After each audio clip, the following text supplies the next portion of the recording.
si los espíritus o las almas, cuando las personas fallecen, Wendy nos explicaba que van a diferentes lugares, ¿verdad? Como por ejemplo el que va al seno de Abraham, y hay otros lugares. No. Mira, mija, la semana pasada enseñé que quienes van al Seol son las almas, no los espíritus. Y eso tiene que, es que si hago otra vez el esquema va a ser un estudio de, pero a ver, pásate los marcados, voy a ver cómo te, sí, sigue hablando. Pues mi duda es que a qué diferentes lugares van la parte del seno de Abraham, van a otro lugar. Bueno, voy a tratar de no decir lo mismo de la semana pasada, pero mi hija la semana pasada me dediqué 1 hora y no sé cuánto más para explicar eso. Entonces, si no lo viste en internet, porque no quedó grabado, entonces debiste de haber estado en la transmisión. Pero bueno, voy a tratar de no decir lo mismo, porque a mí no me gusta aburrir a la gente con lo mismo. Solo voy a decirte, y tú vas a buscar los versículos bíblicos en tu casa, que nosotros hemos explicado, constamos, nuestro ser es tripartito. Tenemos un cuerpo que se va a un Seol o un Hades, que nosotros le llamamos sepulcro, le llamamos cementerio, y el cementerio, nosotros le llamamos cementerio, le llamamos camposanto, pero en la Biblia a los cementerios se le llaman Seol, porque Seol significa lugar de muertos, depósito de muertos. Entonces el cuerpo, cuando nosotros morimos, o sea, nos separamos, que es lo que significa muerte, se separa el espíritu, el alma y el cuerpo. Los cuerpos van al Seol para volver al polvo de donde fueron tomados. O sea, es un regreso. El cuerpo vuelve al polvo de donde fue tomado. Bueno, eso es con los cuerpos. Entonces voy a quitarle el cuerpo a porque ya el cuerpo lo mandamos al sepulcro, al Seol, para que vuelva al polvo.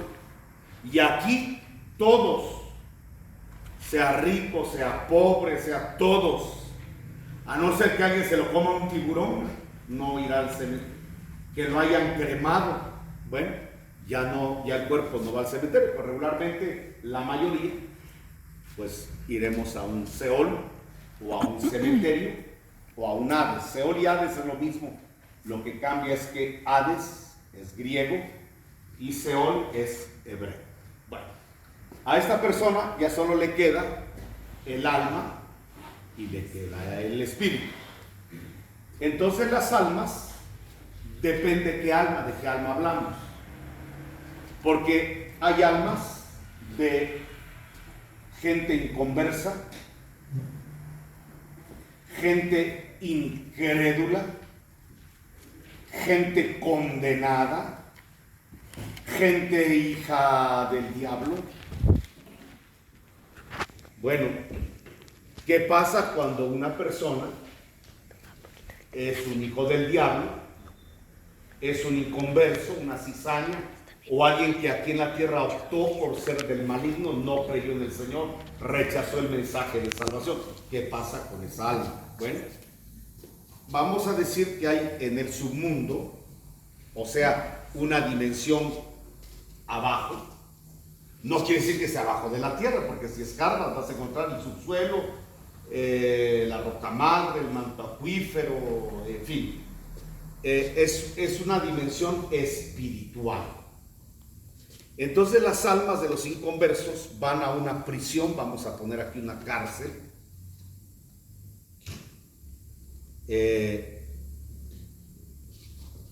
o sea, muere la persona y su alma va a una cárcel que está en el abismo. Este abismo se puede llamar Sima, pero nota que es Sima con S, no con C. ¿Qué más te puedo decir? Entonces, si muere sin Cristo, su alma se va a una prisión. Es un lugar de condenación, de tormento, de tortura, de infelicidad. Según el Señor, es de oscuridad, o sea, no hay luz. Es un lugar de encierro y ha de ser muy difícil estar en ese lugar. Eso es de un condenado. No sé si vamos bien. A ver, hermana Marta. Pastor, fíjese que yo quisiera saber, por ejemplo, así como yo vengo de una familia católica, por ejemplo, toda mi familia, mis padres eran católicos, ellos murieron y por lo que yo sé que ellos nunca escucharon la palabra de Dios, ¿verdad? Entonces, ¿qué pasa con él? Bonita pregunta. Mire, le voy a decir que Dios es justo. Creo que aquí todos sabemos que Dios es justo. Entonces Dios jamás va a juzgar a una persona si esa persona no tuvo luz, o sea, revelación, iluminación.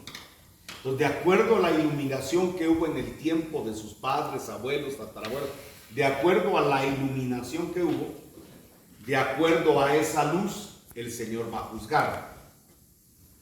Cada ciudad, cada nación tiene diferente luz. Por ejemplo, Guatemala es un país de mucha luz. No sé por qué.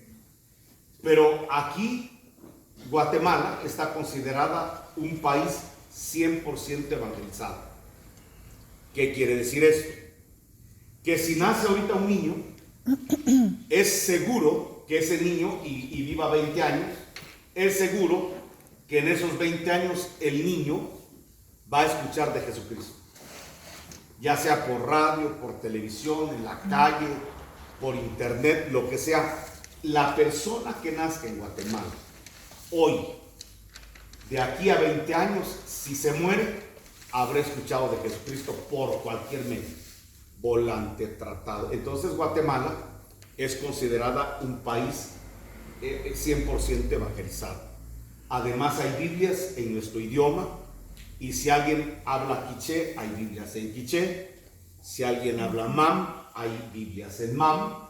Si alguien habla cachiquel, hay Biblias en cachiquel, etc. O sea, Guatemala tiene mucha luz.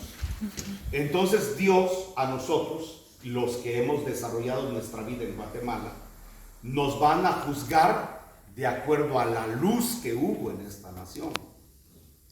Pero imagínese si le hubiera tocado a usted nacer en la India y a mí. Lo más seguro es que nos hubieran formado en el Samaveda, Yajurveda, Targaveda.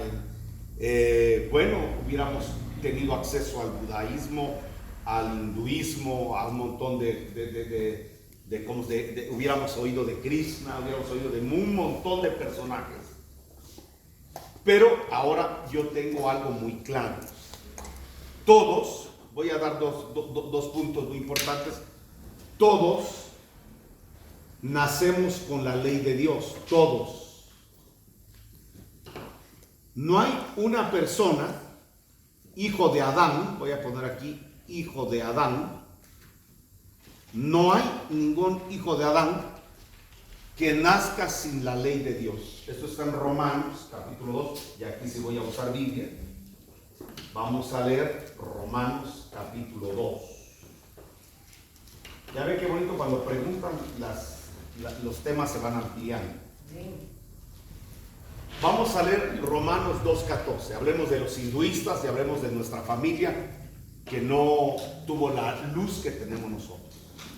Dice el apóstol Pablo, cuando los gentiles, o sea, aquí quitamos a los judíos, porque los judíos son una nación de demasiada luz. Pero aquí dice, cuando los gentiles o las naciones, o sea, nosotros, nuestros antepasados, que no tienen ley, o sea, no nos enseñaron la ley de Dios.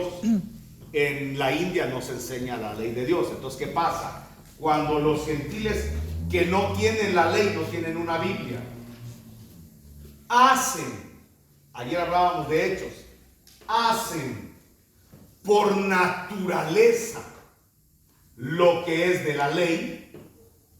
Por ejemplo, ¿qué dice la ley de Dios? No robarás. Por ejemplo, esa ley de Dios, no robarás, existe en todos los hombres. Estén en la India, estén en Guatemala. Todos los niñitos saben cuando roban, por eso lo esconden, lo hacen sin que nadie los vea. Tienen miedo a que los descubran por el castigo, porque saben por naturaleza lo que dice la ley. Entonces dice que todos los que no tienen ley hacen por naturaleza lo que es de la ley. Estos, aunque no tengan ley, son ley para sí mismos. O sea, ellos son una Biblia. Todos nosotros somos una Biblia. Todos. Entonces dice, verso 15, mostrando la obra de la ley, oiga, escrita en sus corazones. O sea, los que no tienen ley, que no son judíos, la ley de Dios la tienen escrita en los corazones.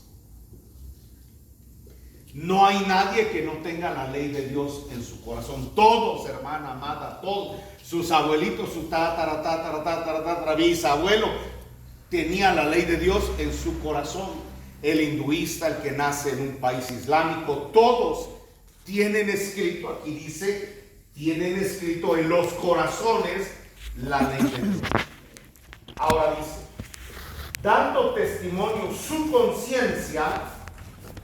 O sea que la ley de Dios se activa por medio de la conciencia. ¿Quién me habla de un pecado? Menciona un pecado. Ok, ya lo dijo. Matar. Fíjese que la gente, donde quiera que esté en cualquier parte del mundo, sabe que matar es malo. Esté en la aldea que esté en lo más recóndito de este planeta o más cercano de nosotros, todos sabemos por la conciencia que matar es malo. ¿Cómo lo sabemos? Porque la ley de Dios, que está en los corazones escrita, se activa por la conciencia. Por eso los niños, como el pequeño que está aquí, él no tiene todavía pecado porque no tiene conciencia. Ha de hacer berrinches, ha de patear, ha de hacer, cuando no quiere tomarse la medicina, ha de hacer algo, pero hermano, él no tiene pecado porque todavía la ley de Dios no está en su conciencia. Entonces ellos están en un estado de inocencia. Que por cierto, voy a aclarar esto, dicho sea de paso, nuestros padres cuando ya tienen Alzheimer, cuando ya están involucionando en sus neuronas, ya ve que ellos hacen cosas bien feas, pues hacen cosas malas. Yo aquí, la gente que ha cuidado viejitos, yo me incluyo ahí por mi señora madre, que con todo respeto voy a decir esto, y de todas las personas voy a decir esto con respeto, pero cuando ya rayan a los 70, 80 años, depende la vida, depende la involución que han tenido, la alimentación, depende la genética, muchas cosas, los viejitos se vuelven malos. ¿En qué aspecto? A veces roban. Pero usted dice, pero ¿cómo? Mi papá, mi abuelito robó. Es que ellos ya están en una involución donde pierden la conciencia. Entonces regresan a la inocencia.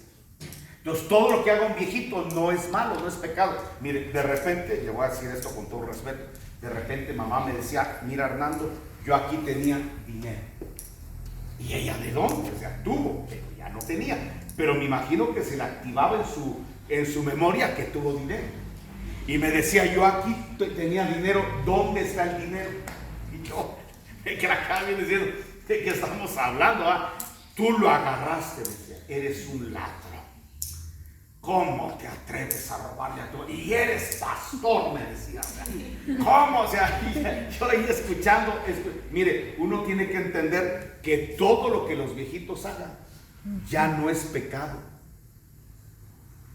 Ya no, las maldades que hacen, mire, de repente mienten, de repente ponen en enemistad a hermanos. Mire, son tremendos los viejitos.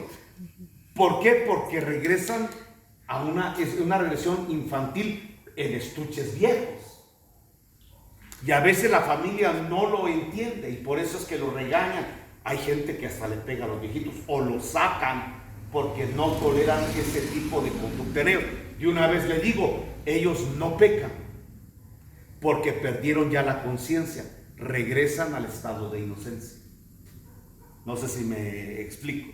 Bueno, dicho sea de paso. Disculpe. Sí, hermano. Y así como las personas mayores van a ser juzgadas. Van a ser juzgadas por lo que tenían en conciencia. En lo que ya no hay conciencia no nos juzgan. El niño en estado de inconsciencia no lo juzgan por el periodo de inconsciencia. Ni a los fetos porque no hay conciencia. Nos juzgan por lo que tiene conciencia. Pues yo le digo, los viejitos ya no pecan. Entonces, ¿de qué lo van a juzgar si ya perdió la conciencia? Por eso es muy importante eso, por la pregunta que usted tiene. A sus antepasados y a los nuestros, se les ha de haber activado la ley de Dios que está en los corazones a través de la conciencia. Entonces, ellos cuando ya tienen conciencia, saben por naturaleza lo que es bueno y lo que es malo. Por eso, aunque están enojados, no matan, porque saben que ese extremo de ira, de venganza, es pecado. Incluso ya vino la sociedad y creó códigos legales donde ponen delitos. Esto es malo, esto es malo, esto es malo. Y si alguien hace esto, tendrá prisión y tendrá que resarcir daños. Esa ley que todos los países del mundo tienen obedece a que todos tenemos la misma ley de Dios, todos, en los corazones, que se activa a través de la conciencia. Por eso aquí dice, dando testimonio su conciencia, acusándoles o defendiéndoles los razonamientos. Entonces aquí vamos a hablar de razonamientos. Bueno, la ley de Dios está en los corazones de todos. Y lo conocemos a través de la conciencia que nos dice lo que es bueno y malo. Por eso cuando alguien hace algo malo dice, ese no tiene conciencia. ¿Qué están diciendo? Que a través de la conciencia se conoce la ley de Dios, lo que es bueno y malo. Bueno, y dicen, mire qué persona más conscientes. O sea, que están diciendo que la ley de Dios la está haciendo. Entonces, tiene conciencia de eso. Bueno, pero aquí viene el problema, la razón. La razón es un problema. ¿Por qué? Porque la razón puede llegar a contradecir la ley de Dios. Por ejemplo, hablamos de matar. Dice, no matarás. Pero alguien de repente, ya a través de la razón dice, bueno, no matarás. Eso dice la ley de Dios. Lo sé en la conciencia. Pero, te viene el razonamiento, pero me ofendió delante de la gente. Pero me robó. Y ahora no tengo para salir adelante. Viene el razonamiento y quiere justificar violar la ley de Dios. Y entonces por eso es que es muy, muy determinante tener limpia la razón, porque las razones nos pueden acusar o defender de la ley de Dios. Voy a poner otro ejemplo, el no robarás. De repente alguien dice, voy a robar. Y dice, no, porque la conciencia, no lo hagas, la conciencia, hay un temor. Entonces viene el razonamiento, sí, pero tienes necesidad. Además, todos lo hacen, nadie se da cuenta. Además, el jefe es injusto, no te pagó el mes pasado comisiones, y así que, entonces viene el razonamiento y justifica la violación a la ley.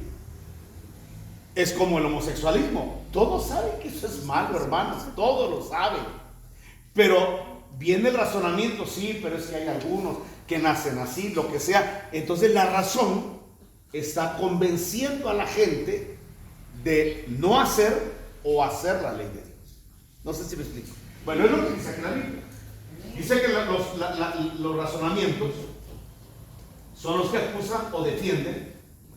En el día, ahora viene una cosa, dice que va a haber un día en el que Dios juzgará por Jesucristo hasta los secretos de los hombres, conforme a mi evangelio. Quiere decir que nosotros, los que somos de las naciones, de la iglesia, vamos a ser juzgados por la ley del Hijo, que es el evangelio de Jesucristo.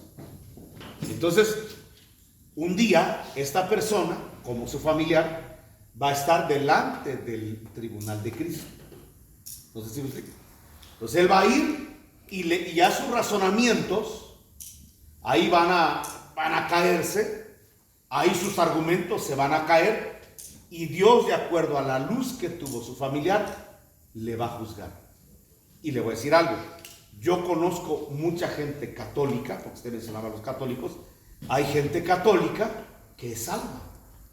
Le voy a poner un ejemplo. Yo me salvé en la iglesia católica. Yo conocí a Jesucristo como Señor y Salvador en la iglesia católica. Desde luego, el conocer la palabra, el estudiarla, el tener esa experiencia, nos saca de ese lugar, porque es un lugar ocultista, idolátrico, etcétera, etcétera.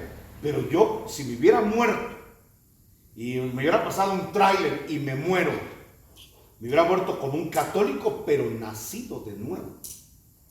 Yo era salvo. Entonces le aseguro que muchos de nuestros familiares, en algún momento en que estaban rezando, porque es lo que les enseñaban, yo le aseguro que muchos rezando decían: yo confieso ante vosotros que he pecado de pensamiento. Le aseguro que muchos lo hicieron de corazón. Era la luz que se tenía. Y cuando rezaban el credo, yo creo, ¿cómo empieza así, Señor? Yo creo en Dios Padre Todopoderoso, todo creador, oiga, creador del cielo y de la tierra, de todo lo visible, lo invisible. Yo le aseguro que muchos de nuestros abuelos lo hicieron de corazón.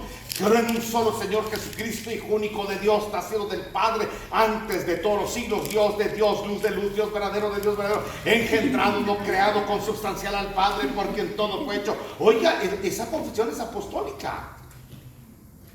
Y le aseguro que si alguien lo dijo de todo corazón, le aseguro que él nació de nuevo. Lo que pasa es que había poca luz, y le aseguro que mucha gente incluso dejó de ir a procesiones porque eso no le llenaba, pero una comunión con Dios personal sí lo llenaba. Fíjese que yo creo que en toda mi vida, si no estoy mal, tuve 3 o 4 pláticas con mi abuelo. No lo conocí. Pero un día que platiqué ya en el hecho de su muerte, él me dijo: tú tienes razón, me dijo. Te voy a decir por qué. Porque yo era un mozo, él era un campesino, el papá de mi mamá.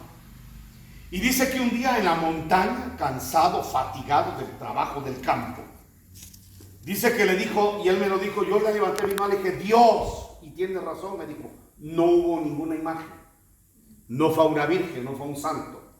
Yo le dije: Dios, el Dios de la tierra, yo te suplico, dame, yo quiero trabajar. No quiero trabajar la tierra de otro, quiero trabajar la tierra que tú me des.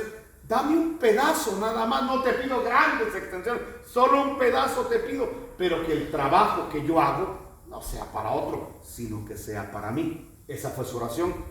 Y como él decía, sí, no fue un rezo, no fue a un ídolo, ni a una virgen, ni a un patrón, fue a Dios. Y Dios le concedió mucha tierra, pues ese hombre tuvo demasiada tierra, y fue precisamente, según él, pero era la luz que tenía. No se conocían las iglesias evangélicas. Era el romanismo el que gobernaba, hermana, en los años, inicios del siglo XX. Entonces Dios va a juzgar a cada uno de acuerdo a la luz que hubo. Y le voy a decir, este es uno, y le voy a decir algo, que las agonías, por eso yo le voy a dar un consejo: nunca suelte a una persona que está en agonía. Porque en la agonía, vamos a poner a no sé si me di a entender con esto, hermano. ¿Sí? ¿Está claro? Bueno, le voy a dar el punto número 2. El punto número 2 es que hay un paso que se llama agonía, que este paso es algo que Dios le permite a muchas personas, no a todas, pero sí a muchas. Entonces la agonía es un proceso en el cual la persona, la voy a poner aquí acostada, la persona pierde lo que es la conciencia, pero trabaja algo que incluso la gente de ciencia ha encontrado y le ha llamado subconsciencia, o sea que si hay una conciencia, pero está por debajo de la percepción ya física, que es lo que nos sucede cuando nos dormimos. Fíjese que mucha gente despierta y cuando ve su celular en la mañana dice temblorón, o sea que tembló, y donde esa persona estaba acostada tembló, pero estaba tan dormida, tan profunda, que no sintió. Y todos los vecinos sintió el temblor, vecino, no sentí nada. ¿Qué pasó? ¿Estaba muerta? No, su nivel de conciencia ya no estaba anulado y estaba el subconsciente solamente trabajando. ¿Me explico? Y nosotros soñamos a nivel de subconsciente, no de conciencia. Y la gente que está en los hospitales y están con vida artificial están en un nivel de subconsciencia. Ya no le hablan, ya no saben quién está alrededor, perdieron la conciencia, pero todavía hay un nivel de subconsciencia. Y ese nivel de subconsciencia la encontramos nosotros en la Biblia en lo que se llaman éxtasis. Los éxtasis son experiencias que se viven a nivel de subconsciencia, donde la conciencia se pierde, pero hay una vida a nivel de subconsciente. Entonces Pablo dice, miren, yo la verdad, eso lo dice en 2 Corintios 13, yo no sé, conozco un hombre hablando de sí mismo, que hace 14 años tuvo una experiencia, no sé si en el cuerpo o fuera del cuerpo, no lo puedo explicar, dice Pablo, pero fui al tercer cielo, en ese nivel donde no sé si fue en el cuerpo o fuera del cuerpo. ¿Por qué no sabe? Porque el nivel de conciencia estaba bajo y ese éxtasis lo vivió a nivel de subconsciencia, que ya no sabe si fue en el cuerpo o fuera del cuerpo. No sé si me explico. Bueno, lo mismo sucede, y dice, y ahí escuché cosas que no les dado al hombre expresar. O sea que a nivel de subconsciencia recibió información doctrinal. Entonces, hablemos de una persona que está en agonía, ya no tiene conciencia, pero a nivel de subconsciencia puede estar viviendo experiencias sobrenaturales de Dios. Ahí donde le digo que a la gente que está entubada, que está en agonía, démosle la palabra, hablemosle, porque ya no está consciente, pero sí está trabajando la subconsciencia. Y todavía no sabemos cuándo se pierde la subconsciencia, porque le voy a decir algo, el rico, ¿se acuerdan del rico la semana pasada? Que de la parábola, en una versión dice que él está en agonía. Entonces, si está en agonía, la agonía se la prolongaron hasta el Seol. Entonces, ¿sí me explico? Por eso hay gente que enterrada, de repente exhuman el cuerpo y está volteado. ¿Qué pasó ahí? No sé si me explico. Porque hay gente que la hemos enterrado, como el rico, y está en agonía. Le voy a contar lo que me pasó cuando me hicieron la cirugía hasta que me abrieron las fosas nasales. Fíjese que yo le dije al doctor, por favor, deme tiempo.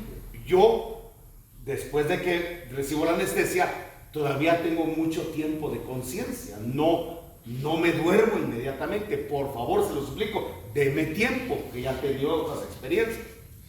Y no me hizo caso. Yo me sedó, y sí, yo estaba ya sedado, ya según las máquinas yo estaba sedado, pero yo todavía tenía conciencia. Yo escuchaba lo que estaban hablando los doctores. Y entonces me meten en el tubo, y hermano, yo sentía que no podía, una tortura, porque yo todavía estaba consciente. Y yo quería mover mi mano, qué cosa más tremenda, desesperada, porque quería mover mi mano para quitársela al que me estaba entubando, pero no podía porque ya no estaba el cuerpo, ya no respondía. Y fue un momento muy cruel para mí. Y tengo la experiencia de una hermana que ella dice que estaba ya sin signos vitales. Y eso me lo contaba. No sé si te acuerdas de la tía Betty. Ella, ¿cómo se llama? quedó tirada. Y entonces la gente de su alrededor empezó a llorar, se murió, la hermana se murió. Y dice que ella decía, no, todavía estoy viva. Y me decía, hermano Nando, tenía una angustia porque yo sentía que me iban a enterrar. Y yo todavía estaba consciente, yo como decirles, quería gritarles, no estoy muerta. O sea, esto que les estoy contando es por algo. Porque este tiempo de agonía, de subconsciencia, de inconsciencia, no quiere decir que ya se fueron las almas. ¿Me explico? Puede que ahí haya todavía algo. Es el momento en que hay que evangelizarles. Mire, reciba a Cristo.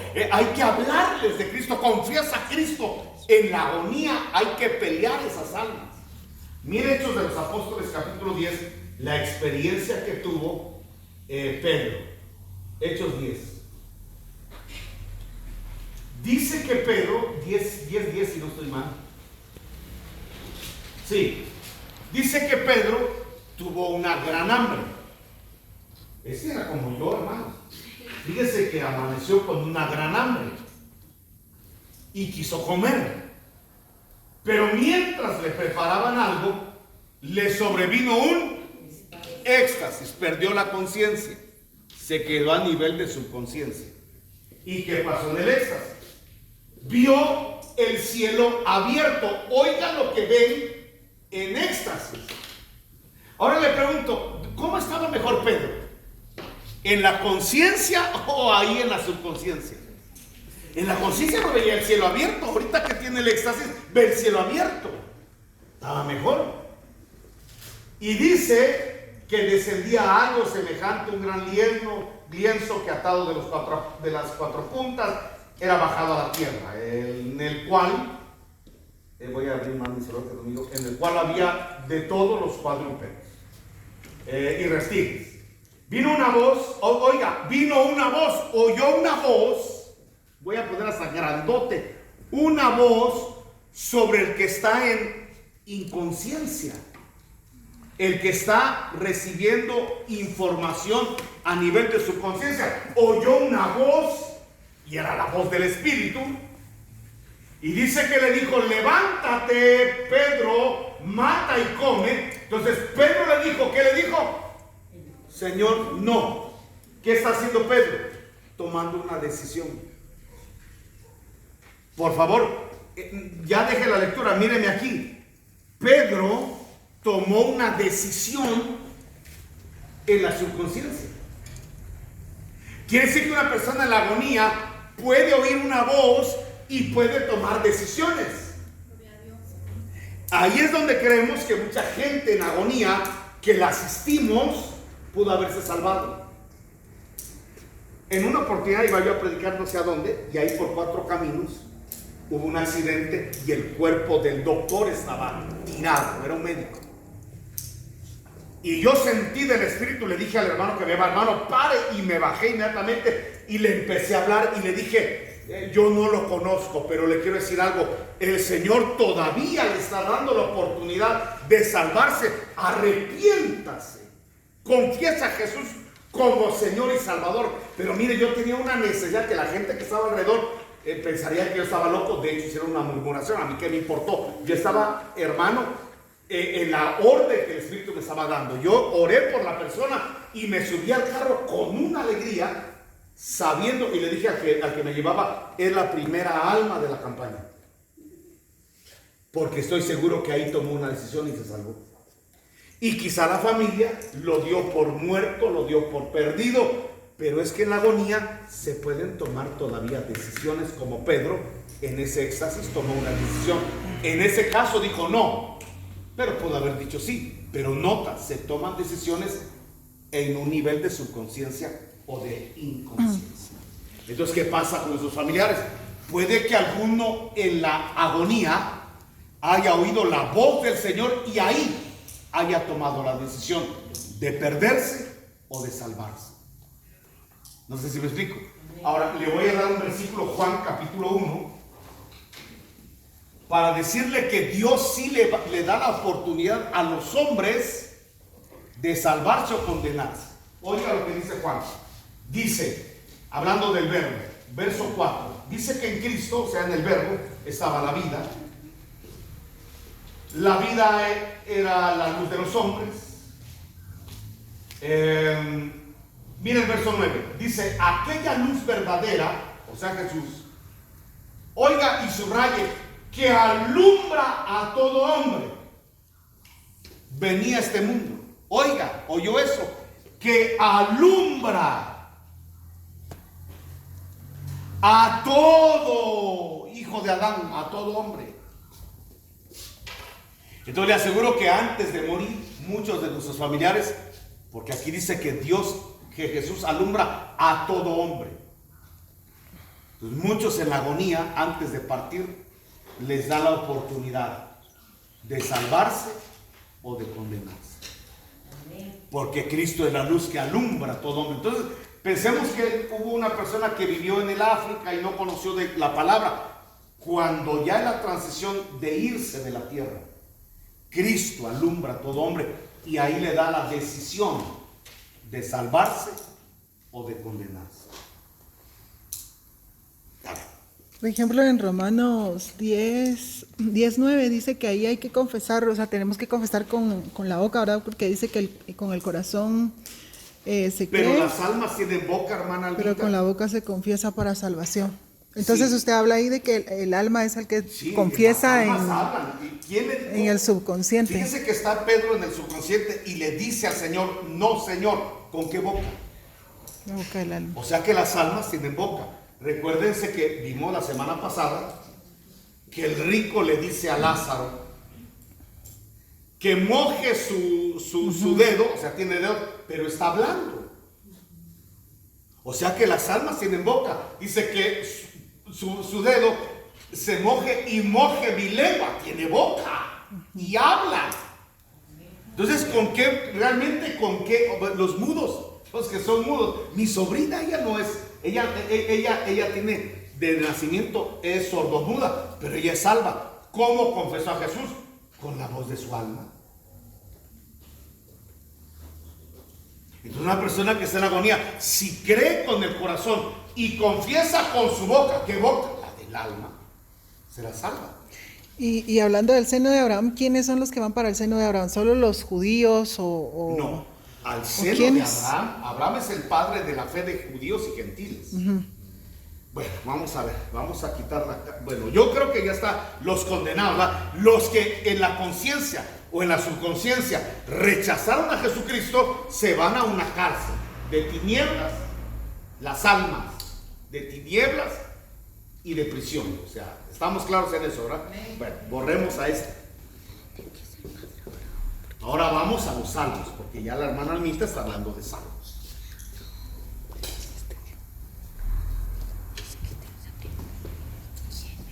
Ahora hay judíos que pueden estar en esa cárcel, porque no todos los judíos son salvos.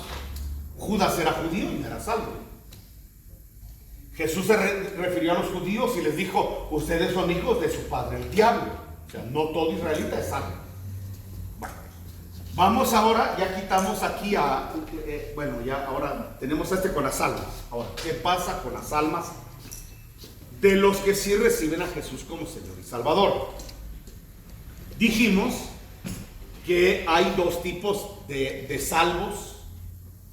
Hay salvos carnales y salvos espirituales.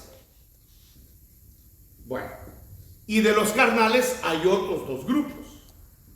Los carnales que mueren enfermos del alma y los carnales que mueren en concupiscencia. Bueno, ¿qué pasa? Entonces se van al submundo, es un área del submundo. Aquí voy a poner el abismo, que ya dijimos que es donde se van los condenados. No hablemos del abismo. Pero en medio del abismo, el abismo está en medio de un lugar que se llama seno de Abraham, se llama paraíso. Si usted le quiere poner ahí, no hay ningún problema. Bueno, y hay otro lugar que se llama lugar de perfeccionamiento de fuego. Se llama llama, lugar de tormento. Bueno, entonces aquí, dentro de los carnales, hay una parábola que dejó Jesús. Un carnal llamado Lázaro y un carnal que solo le llaman el rico. Y los dos murieron el mismo día. Los cuerpos se fueron al sepulcro. Aunque era uno rico, llegó al Seol. Y el otro, que era muy pobre, también llegó al Seol llamado sepulcro. Ahí no hay diferencia. Pero en las almas sí. El Lázaro se fue para ser ministrado, sanado, restaurado en un lugar de agua. Y el rico llegó a un lugar de purificación de fuego. Aquí estaba Abraham, pero no solo está Abraham, hay otros. No crea que Abraham es el único maestro aquí. Hay muchos siervos de Dios que están aquí para ministrar las miles de almas que llegan a este lugar de agua. Agua para almas. Los cuerpos quitémoslos, no estamos hablando de cuerpos ni de espíritus, ¿verdad? Estamos hablando de almas. Entonces las almas que mueren resentidas, con odio, con complejos, enfermas del alma, van a ser perfeccionadas, ministradas, sanadas, consoladas en este lugar de agua. Pero hay un lugar más abajo que es de fuego, y aquí van a purificar a todos los hijos de Abraham, los salvos, que murieron en la fe de Cristo, pero carnales, y de esos hay muchos. Por ejemplo, Saúl, hablemos del alma de Saúl. Saúl está desesperado porque Dios no le habla. Y él está acostumbrado, desde que lo llevaron a Samuel, a que Dios le hable. El hombre está acostumbrado a oír la voz de Dios. No va a una guerra si no le habla a Dios. O sea, él está ya acostumbrado a la voz de Dios, le da paz. Pero, por desobediente, le consulta a Dios y Dios no le contesta. Está desesperado de no oír la voz de Dios. ¿Qué hace? Se le ocurre ir a visitar a una adivina en una ciudad que se llama Endor. Y llegó con ella, llegó disfrazado. Y le dice a la adivina: mira, yo necesito que oír a alguien, que pueda subir a alguien de los muertos.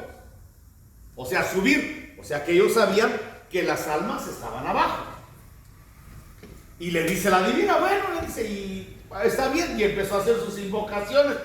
La adivina, pues por lo que podemos ver, ella no era una adivina sobrenatural. Parece ser que era una charlatana. Porque cuando de repente ve que le sube un personaje y ella se asusta y dice, ¡guau! Dice que gritó asustada porque era la primera vez de plano que veía que alguien le subía. Ella lo vio. Llegó un personaje tangible y le dijo ella, tú eres Saúl. Y dice, sí, mira, no hay problema, yo soy el... Es que Saúl los había mandado a matar. Entonces no te preocupes, yo no te voy a hacer daño. Pero cuéntame, ¿qué es lo que estás viendo? Es que veo un hombre con esas características. Entonces Saúl dijo, es Samuel. Y dice que Samuel le habló y le dijo, ¿por qué me haces subir? O sea, ellos están abajo. Donde estaba Abraham, también estaba, por lo menos ya sabemos que también estaba el profeta Samuel. Y le dices que Dios te ha desechado, por eso no te habla, te ha desechado por tu desobediencia. Mire, le está explicando al rey Saúl, al ungido Saúl. Y de una vez te digo que Dios no te va a hablar, porque te ha desechado para no ser su rey. Y tus hijos van a morir el mismo día que tú mueras, es más, mañana morirán. Y tú, le dice a Saúl, estarás conmigo en el mismo lugar donde yo estoy. Exacto. ¿Qué le está diciendo? Tú vas a un lugar de perfeccionamiento y lo más seguro es que a Saulito vino a dar al fuego. ¿A dónde? Al fuego. Hicieron carnalote. Entonces ya me imagino, ahora pensemos cuando murió Saúl, ya ve que él dice, no sabemos si él se suicidó o le pidió al escudero que lo matara. Casi todos creemos que él se suicidó. Hay dos versiones en la Biblia. Bueno. Entonces ya se lo había dicho Saúl. Entonces el cuerpo de Saúl quedó tendido. Luego vino una compañía que le dio sepultura, que no quiero hablar de eso, pero es el cuerpo. Pero según la Biblia, el alma de Saúl bajó para ser instruida, corregida y discipulada por Samuel en el submundo. Así como el rico que le dice padre Abraham lo disipula, Abraham le enseña, le corrige lo que este rico ignoraba. Lo único es de que el discipulado, el rico, lo está recibiendo en una llama de tormento. Y Lázaro está escuchando la misma información, solo que en agua. Entonces, ¿qué pasa con las almas? Me pregunta María, si son mundanas, inconversas, al abismo. Si son almas carnales, unas se van al agua y otros al fuego del submundo para ser perfeccionadas. De tal manera que cuando sea la resurrección de los muertos, ellos ya van a estar corregidos. Corregidos porque todos vamos a resucitar a la estatura del varón perfecto. Incluso hay otro lugar que no sé dónde esté, porque la verdad que yo direcciones no le puedo dar, pero hay un lugar donde las almas de los fetos, de los niños, están siendo desarrollados. Porque cuando sea la resurrección, no van a haber fetos eternos, ni intrauterinos que fueron abortados ahí con su cordón umbilical. No, ellos van a resucitar a la estatura del varón perfecto, porque todos vamos a resucitar a la estatura del varón perfecto. Unos fueron corregidos en la tierra y otros fuera de la tierra, pero todos vamos a resucitar a la misma estatura. Bueno, iba a decir algo, usted me va a preguntar algo. ¿Alguien? Ya me quedó claro. Perdón, mija, perdón.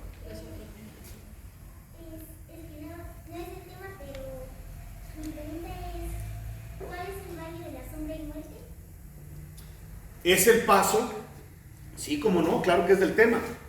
Estamos hablando de una persona que muere, separación. En el momento que una persona muere, esa separación de que el espíritu vuelve a Dios y de que las almas bajan, ese es el valle de sombra y de muerte. Pero las ovejas del Señor no tienen miedo al valle de sombra y de muerte.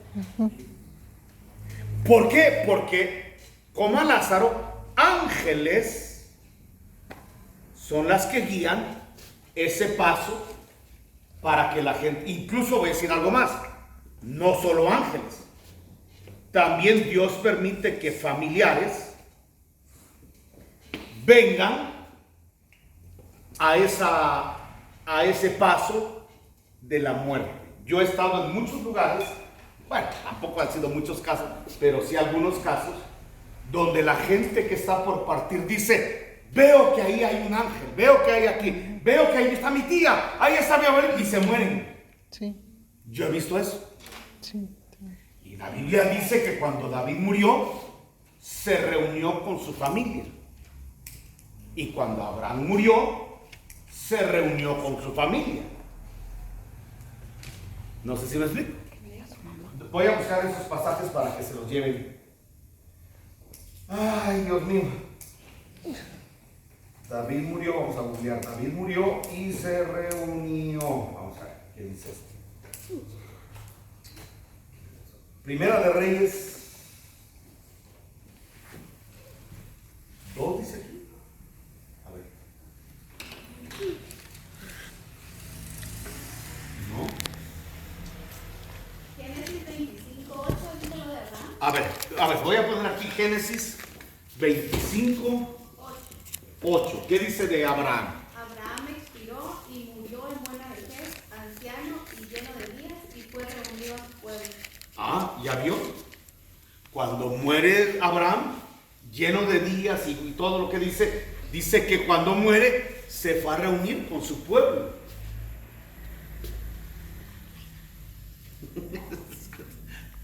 Petrolero. Y fue unido a su pueblo. ¿Ya? O sea, cuando alguien muere, se reúne con su familia. Ahora, tendrán el de David. Dice que David murió y también fue reunido con su gente. ¿Alguien tendrá ese pasaje?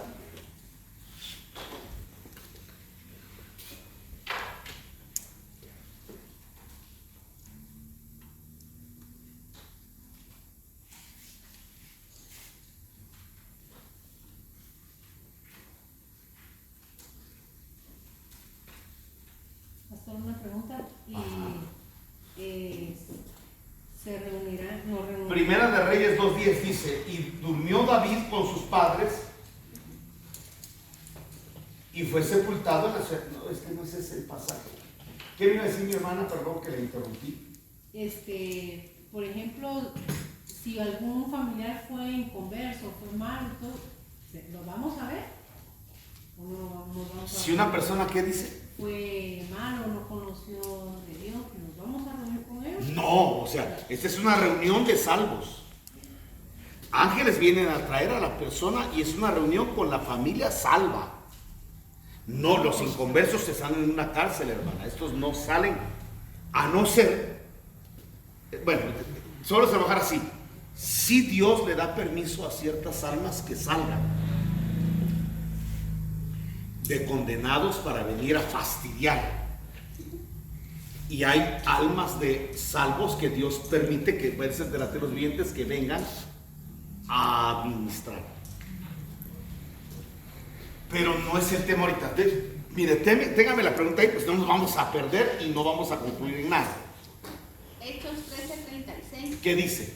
Porque a la verdad David, habiendo servido a su Ahí está. propia generación, según la voluntad de Dios, durmió y fue reunido con sus padres. Ahí está, mire, dice que David murió y fue reunido con sus padres.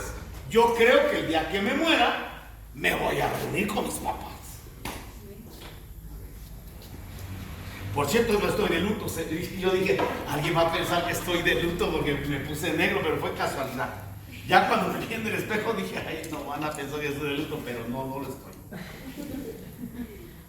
Estoy feliz de que yo sé que mi padre y mi madre son salvos y que un día, yo ojalá el Señor les permita a ellos que cuando yo me muera y pase por el valle de sombra y de muerte, vengan ángeles y ellos a recoger. Sería muy bonito eso. Bueno, eso es lo que dice la Escritura. Ese valle de sombras solo es un paso. Sí. No. Eso, sí. Ahora, mire lo que se recuerda de cuando murió el hijo de David. Ahí está, cuando el hijo que tuvo con Betsabé. Ya ve que Betsabé estaba embarazada.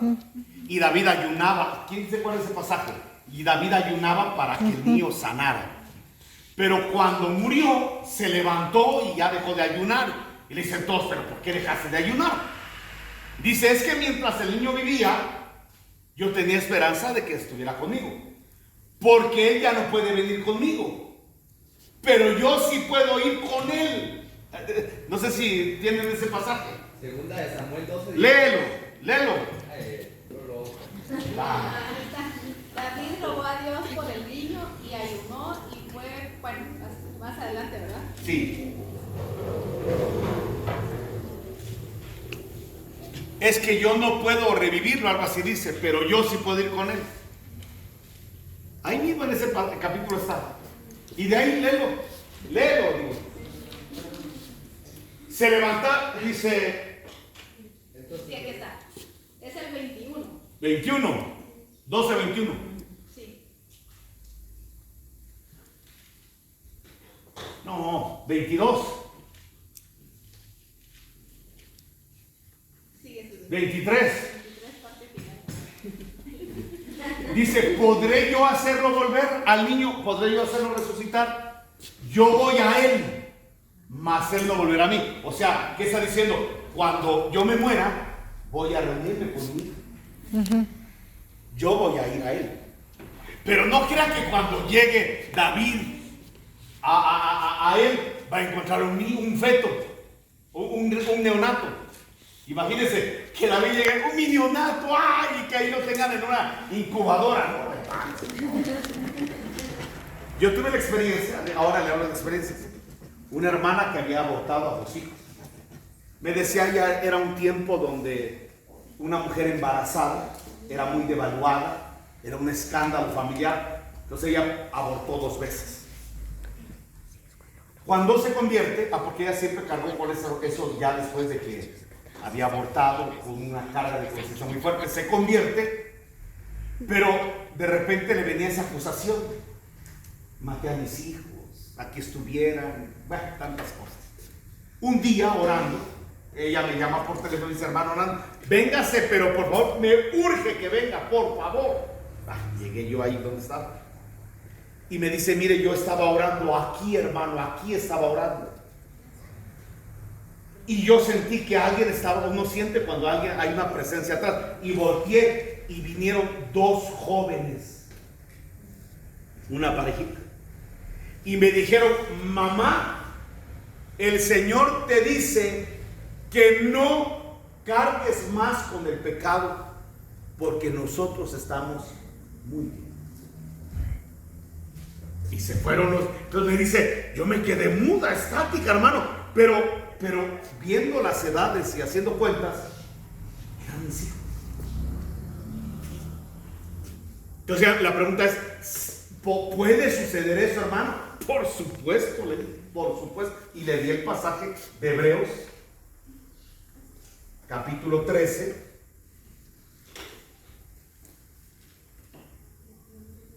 Bueno, ya tenemos el pasaje que acabo de hablar, el de Samuel, que vino a hablarle a Saúl. Pero oiga lo que dice, ahora voy a hablar de espíritu, esas son almas, ahora voy a hablar de espíritu. Dice Hebreos 12.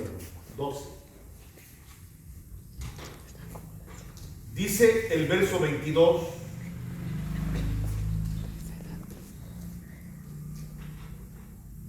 Dice que nosotros nos hemos acercado, oiga, mira, aquí nos hemos acercado al monte de Sión, a la ciudad del Dios vivo, a la Jerusalén celestial, a la compañía de millares de ángeles. Por eso, mi hermano, nosotros tenemos como compañía millares de ángeles.